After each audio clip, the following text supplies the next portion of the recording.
Leçon 1. Pourquoi ne pas trouver un travail? Kiyosaki raconte qu'après plusieurs tentatives pour devenir millionnaire, il y est finalement parvenu, mais a très vite tout perdu et s'est retrouvé à la rue.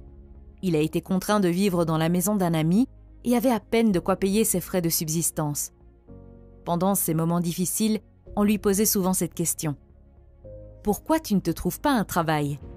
Même si lui et sa femme avaient tous deux suffisamment de qualifications pour obtenir un bon emploi dans de nombreuses entreprises, Kiyosaki dit qu'il l'a toujours refusé parce qu'il ne voulait jamais être du mauvais côté du cadran du cash flow. Vous connaissez probablement déjà le cadran du cash flow de Kiyosaki, mais laissez-moi le résumer rapidement. Selon le cadran du cash flow, les gens sont divisés en 4 catégories selon la façon dont ils gagnent leur argent. Les employés, les travailleurs indépendants, les propriétaires d'entreprises et les investisseurs. L'auteur pense que c'est un mauvais choix d'être du côté gauche du cadran du cash flow parce que de ce côté, vous devez travailler dur et payer des impôts élevés. De plus, si vous voulez devenir riche, il est très difficile de le faire du côté gauche.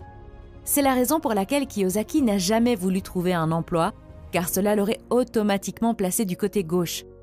Du côté droit, les propriétaires d'entreprises et les investisseurs paient très peu d'impôts, voire aucun, car la loi leur permet de dépenser en premier et de payer des impôts sur ce qui reste. C'est tout le contraire des employés qui paient d'abord des impôts et vivent avec ce qui reste. Kiyosaki affirme que les propriétaires d'entreprises qui réussissent augmentent leurs dépenses, mais que les employés qui réussissent augmentent leurs revenus. Comme je l'ai dit au début de la vidéo, cela n'avait pas de sens pour moi au début. La raison en est que si vous voulez augmenter vos revenus en tant que salarié, vous devez travailler très dur. De plus, le plus gros problème est que lorsque votre revenu augmente, les impôts augmentent également. Vous partagez une grande partie de votre argent durement gagné avec le gouvernement. De l'autre côté, les propriétaires d'entreprises se concentrent sur l'augmentation de leurs dépenses, car ils en retirent 2 énormes avantages. Premièrement, en augmentant leurs dépenses, ils réduisent leurs revenus imposables et finissent par payer très peu d'impôts.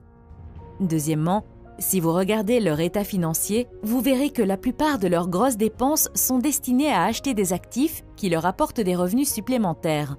En d'autres termes, ce qui sort de la colonne des dépenses apparaît rapidement dans la colonne des actifs et génère des revenus supplémentaires. Par conséquent, ils continuent à augmenter leurs actifs et leurs revenus tout en payant peu d'impôts.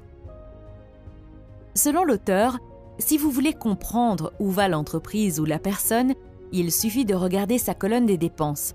Si la majorité de vos dépenses sont consacrées à l'achat de